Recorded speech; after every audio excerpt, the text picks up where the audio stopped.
Everybody wants to eat a special dinner on their birthday. Well, today is my birthday. It's also Kitchen Encounters' 2nd anniversary and my 30th cooking segment on WHVL's Center of It All show. What's not to celebrate? Today, we're taking a trip halfway around the world to Thailand so I can show you how to cook one of my all-time favorite meals. Thai red pork curry served on top of a bed of steamy jasmine rice. Let's get started. Back in 1993, I struck up a friendship with a home economist from Thailand. Over the course of 3 years, Kanya taught me how to cook true Thai food.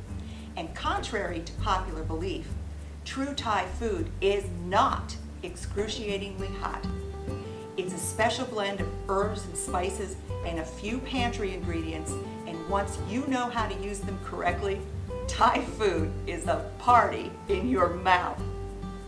Thai red pork curry is the first dish I taught my sons to make, and they fell in love with it. What you're going to need for the pork is 3 pounds of pork tenderloin.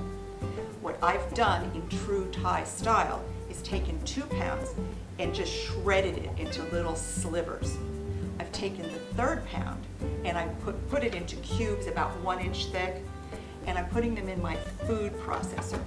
In Thailand, what they would do is they would grind this portion of the meat in a hand crank meat grinder. In about 10 seconds, I'm going to accomplish this. It's super easy.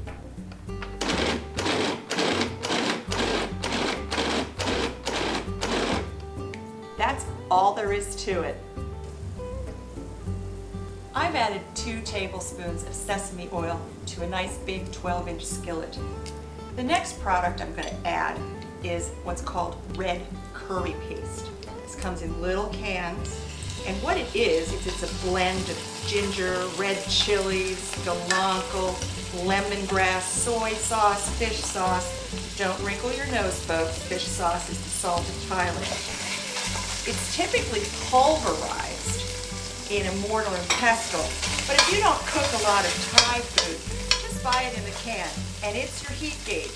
2 cans will make really spicy pork curry. 1 can will just be medium. The next thing I'm going to add is all of that shredded pork. And you can notice this is spattering, but you really want your heat hot here, folks.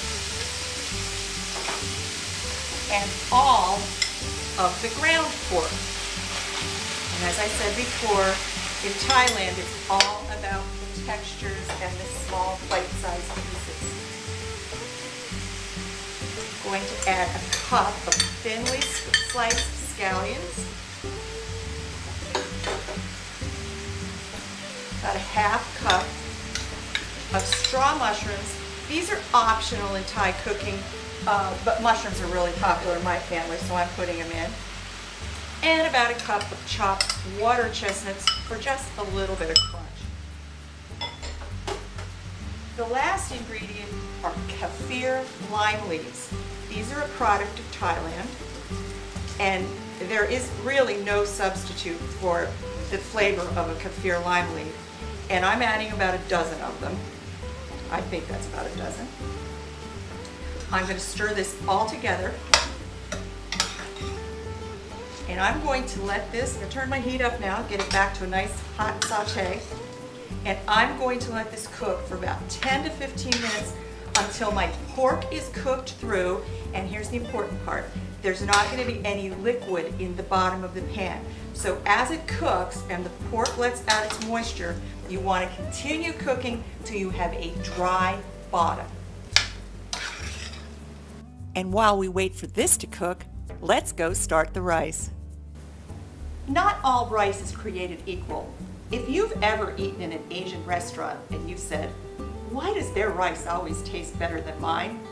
It's not your imagination. They're actually using fragrant rice instead of conventional long-grain white rice. Asians use a fragrant rice called jasmine rice, while Middle Eastern and Indian cooks use a nuttier flavored basmati rice. what we're using today is 6 cups of jasmine rice in a rice cooker, to which I've placed 6 cups of water. Whatever type of rice you're using, whether it's conventional or fragrant, and whether you're cooking it on the stovetop or in a rice cooker like I'm doing today, what you need to understand is the ratio of water to rice.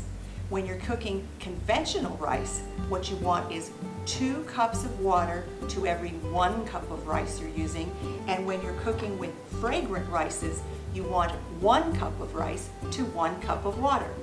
All I'm going to do now is put the lid on my rice steamer, turn it on, and let it do all the work for me. It's been about 15 minutes and my pork is perfectly cooked through, and there is no liquid left in the bottom of this pan except for a real thin coating. Before I add the rest of my ingredients, I want to point out that these lovely kaffir lime leaves are always left whole, and they're kind of like, well, they taste like lime. They don't taste at all like a bay leaf, but you want to take those out before you serve the dish. People are not going to eat the kaffir lime leaves. Well, the next ingredient, which is common in the Thai pantry, I'm going to add 2 15-ounce cans of coconut milk. This is just wonderful. And coconut milk is gluten-free, my friends. I'm going to add a half cup, quarter to a half cup of brown sugar, a quarter to a half cup of creamy, chunky style peanut butter for a real peanutty, creamy taste, 2 tablespoons of fish sauce, and do not wrinkle your noses, as I said before. Fish sauce is the salt of Thailand. They don't cook with salt. 2 tablespoons of Thai seasoning soy sauce. And do not confuse this with Chinese soy sauce. It is not the same product. I'm going to stir these all together. And I'm going to keep stirring till all of my peanut butter is thoroughly incorporated and this mixture is smooth, uniform in color. You'll be able to feel this, that the peanut butter is thoroughly incorporated. And then what I'm going to do is I'm going to let this simmer until it's really thick and creamy, and that's going to take anywhere from 25 to 35 minutes. Oh, this is all bubbly and simmering and creamy and smelling extraordinary. I'm going to turn the heat off and take this over to the counter. I'm going to plate it up and we are going to eat. True Thai style is family style. All of the food arrives to the table all at once, each in its own cooking vessel. The family sits down, the soup is served from a tureen. Tonight we're having pork curry. The pork curry is served from its own platter. And because Thai food is always cooked and made out of bite-sized or ground-up ingredients, when setting a Thai table, never include a knife.